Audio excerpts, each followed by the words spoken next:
আসসালামু আলাইকুম বন্ধুরা, সবাই কেমন আছেন? আপনাদের সাথে আছে আমি Ibrahim Suman. Time to travel চ্যানেলের পক্ষ থেকে আপনাদেরকে আন্তরিক অভিনন্দন জানাচ্ছি। আজকে অনেকদিন পর একটি ভিডিও নিয়ে হাজির হলাম, ইউরোপের ভিডিও। বেসিক্যালি সার্বিয়া নিয়ে কথা বলবো আমি, কারণ সার্বিয়ার একটা হাইপটা একটু বেশি এখন। আমি লাস্ট অনেকদিন হয় সার্বিয়ার একটা ভিডিও রিলিজ করেছিলাম। তো এখন আমাদের যে সোশ্যাল মিডিয়া প্ল্যাটফর্মস আছে বা আমাদের যে ভিসা মার্কেট আছে, সব জায়গায় সার্বিয়াটা অনেক কমন হয়ে গেছে। মানে এর ভিসা হচ্ছে, এর কারণ আছে অবশ্য। যারা আমরা সেনজেন কান্ট্রিগুলোতে ঢুকতে পারছি না, তাদের জন্য আসলে নন সেনজেনই এখন চয়েস। নন সেনজেনের মধ্যে কি আছে? আলবেনিয়া আছে, Montenegro, north Macedonia, Serbia, Bosnia, তারপর হচ্ছে কসোভো, আরেকটা আছে হচ্ছে আপনার মলদোভা, এরপরে আছে বেলারুশ, ইউরোপের ইউক্রেন। এই যে যে দেশগুলো, 9টা দেশের নাম আমি বললাম, এই 9টা দেশের প্রত্যেকটাই হচ্ছে আপনার নন সেনজেন কান্ট্রি। ইউরোপের বলকান কান্ট্রি কিছু কিছু আছে নন সেনজেন কান্ট্রি। তো এই নন সেনজেন কান্ট্রিগুলো এখন আমাদের ভরসা, যারা আমরা ইউরোপে ঢুকতে চাচ্ছি বা ইউরোপে নিজেদের ক্যারিয়ার সেটেল করতে চাচ্ছি। এই দেশগুলোই মূলত ঘুরে ফিরে এর ভিতরে আসলে আমাদের থাকতে হচ্ছে। তো এর মধ্যে অনেক ধরনের অফার আমরা প্রতিনিয়ত দেখতে পাই। যেমন আপনার বেলারুশের ট্যুরিস্ট ভিসা, মানে visit to work, business to work.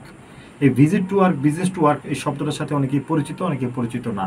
তো আজকে আমি এটা নিয়ে আলোচনা করব না। আজকে আমি সার্বিয়া নিয়ে শুধু কথা বলব। আপনারা যদি চান আরেকটি ভিডিও আমি এই ভিজিট টু ওয়ার্ক, এই বিজনেস টু ওয়ার্ক বিষয়টা নিয়ে আমি ক্লিয়ার করবো আরেকটি ভিডিওতে। যদি চান কমেন্টে জানাবেন। তার আগে আমি অনুরোধ করব, আমার চ্যানেলটি সাবস্ক্রাইব করবেন। আপনাদের দোয়ায়, আপনাদের ভালোবাসা, আপনারা পাশে ছিলেন বিধায় আমি আজকে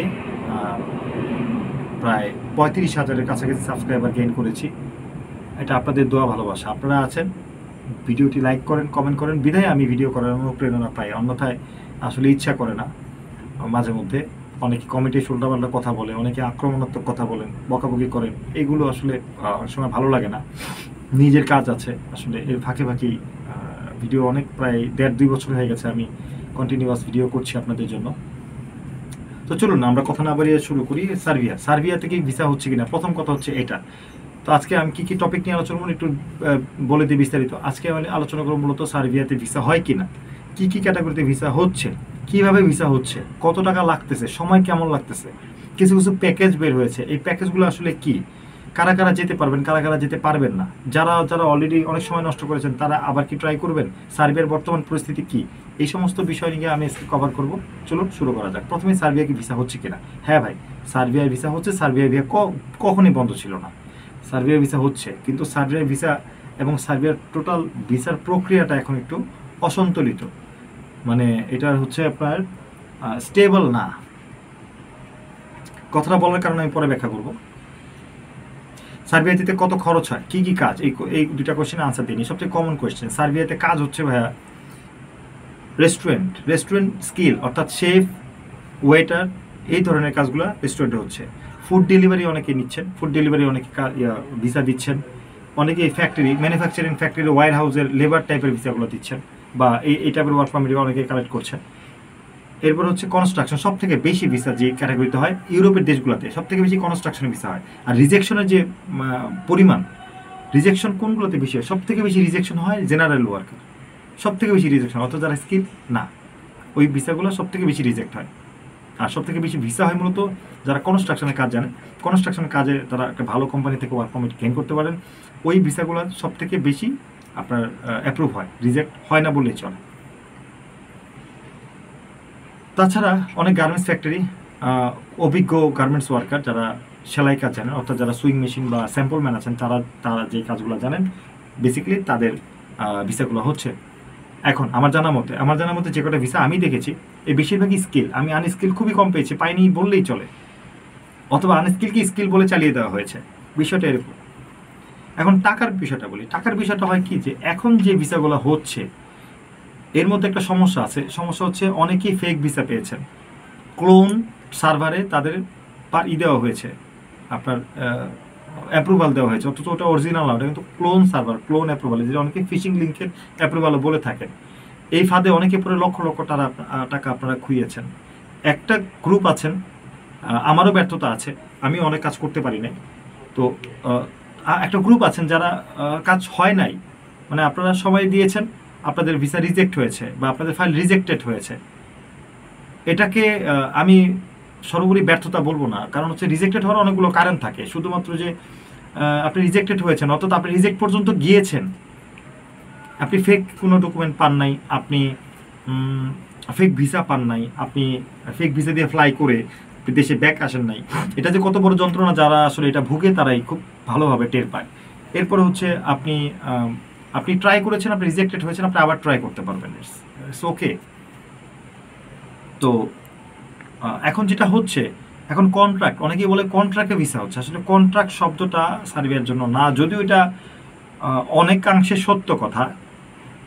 এটা লয়ার গ্যারান্টি লেটার ইস্যু করে তারপর হচ্ছে আপনার এই কিছু ভিসা করা হচ্ছে অল্প সময়ের ভিতরে। এটা একটা বড় লম্বা প্রসেস, এটাতে অনেক টাকা বেশি খরচ হয়, লয়ারকে অতিরিক্ত অনেক টাকা প্রদান করতে হয়, যার কারণে অনেকেই রেগুলার যে খরচ, রেগুলার খরচের থেকেও অনেকেই আপনার এটা খরচ করতেছে, এটা নিচ্ছে, টাকাটা নিচ্ছে। তো এটার পরিমাণ কিন্তু অনেক, কেউ 10 লাখ, কেউ 11 লাখ, কেউ 12 লাখ, এরকম অনেকেই কিন্তু টাকাটা নিচ্ছেন। আবার অনেকেই আগের যে রুলস আছে 8 লাখ, 8.5 লাখ টাকা বা সর্বোচ্চ 9 লাখ টাকা অনেকেই নিচ্ছেন।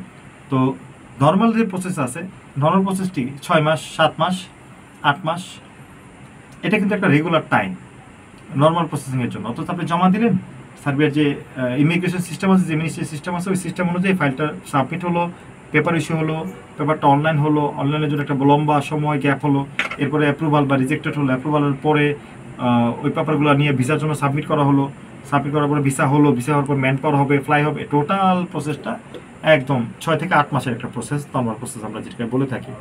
আর লয়ার গ্যারান্টি লেটার ইস্যু করে যে পেপারটা সাবমিট করা হয়, ওখানে একটা মাঝের যে একটা লম্বা গ্যাপ আছে, এই গ্যাপটা থাকে না, ওই সময় কিছু সময় সেভ হয়। এটা 3-4 মাসের ভিতরেই হয়ে যায়, 3-4 মাস, 4 মাসের ভিতরে আসলে সব কমপ্লিট হয়ে যায়, মাঝখানে একটা বড় সময় বেঁচে যায়। এটার কারণে এটা অফিসে যদি কেউ কখনো আসেন, আমি আপনাদেরকে ব্যাখ্যা করবো এটা আসলে কেন হয়, এটা কী। এখানে মূলত সব থেকে বড় যে বিষয়টা আমি যেটা নিয়ে ওয়ারি, সেটা হচ্ছে বর্তমানে সার্বিয়াতে কোনো গভর্নমেন্ট নাই, অর্থাৎ আমাদের বাংলাদেশের যে অবস্থা ওইরকম কোনো নির্বাচন গভর্নমেন্ট কিন্তু ওই দেশে নাই। ওই দেশে একটা অভ্যুত্থান হয়েছে, একটা ঝামেলা হয়েছে, এরপর থেকে সব এলোমেলো। এই অবস্থার ভিতরে আপনি অনেকে আসলে তাদের কাজটা করিয়ে নিচ্ছে, অনেকে প্রপার ওয়েতে কাজ করতে পারছে না, দুইটা জায়গায় প্রবলেম হয়েছে। তো যারা প্রপার ওয়েতে কাজ করতে পারছেন তারা ব্লেম দিচ্ছেন যারা কাজটা করতে পারছে না, কিন্তু যারা কাজটা করতে পারছে না তারা কিন্তু এর আগে ইতিপূর্বে কাজ করেছে, তাদের ভালো হিস্ট্রি আছে কাজের, এখন পারছে না। আবার যারা আগে পারে নাই, এখন নতুন কোনো একটা ওয়ে পেয়েছে, তারা করতে পারছে। এখানে কেউ কাউকে দোষারোপ করার কোনো কারণ আমি দেখছি না। দুইজনেই ট্রাই করছে, দুইটা গ্রুপই ট্রাই করছে, হয়তো আজকে পারছে না, সিস্টেমে আসলে হয়তো কালকে পারবে। এই হচ্ছে মানে বর্তমান অবস্থা মানে সার্বিয়ার। পাশাপাশি আমি টাকার কথাটা বললাম, সময়ের কথাটা বললাম, খরচের কথাটা আমি আপনাদেরকে বলে দিলাম। এটা হচ্ছে আসলে কারো ভালো লাগুক বা না লাগুক, এটা তিতা বাস্তবতা, এটাই আসলে হচ্ছে। আপনার মাঠ পর্যায়ে আপনি যান, দেখবেন যে এরকমই হচ্ছে। এরপরে তো অনেকে তো কন্ট্রাক্টে চলে যাচ্ছে, এখান থেকে ডিরেক্ট ইতালি চলে যাচ্ছে, অর্থাৎ এখান থেকে সার্বিয়া, তারপর ইতালি, অর্থাৎ মাঝখানে সার্বিয়া বাদ, সার্বিয়া যে সে স্ট্যান্ড করবে, সে যে কিছুটা সময় কাটালো বাদ, তার ইতালি পাঠিয়ে দিচ্ছে অনেকেই 20 লাখ 22 লাখ টাকার কন্ট্রাক্টে। তা আমরা অবৈধ পথগুলো অবলম্বন করবো না, আমরা বৈধ পথে থাকবো, আমরা চেষ্টা করে যাবো। একবার না পারলে দ্বিতীয়বার ট্রাই করবেন, একটু যদি বিশ্বস্ত এজেন্সির সাথে ট্রাই করবেন, আমি আশা করবো আপনাদের হয়ে যাবে।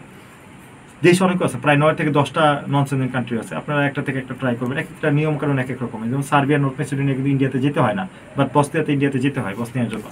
তো আপনারা যারা ট্রাই করতে চাচ্ছেন আপনারা ট্রাই করতে পারেন, তবে বুঝে শুনে ট্রাই করবেন, কারণ যখন কোনো ফ্লো হয়, অর্থাৎ যখন অনেক বেশি ভিসা হয়, তখন আসলে অ্যাপ্লাই করতে নাই, একটু অপেক্ষা করতে হয়। তো এই ছিল আজকের আপডেট, আপনাদের সাথে আমার সার্বিয়া নিয়ে আলোচনা।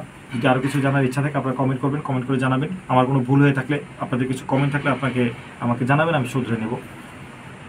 সে পর্যন্ত ভালো থাকুন, আসসালামু আলাইকুম।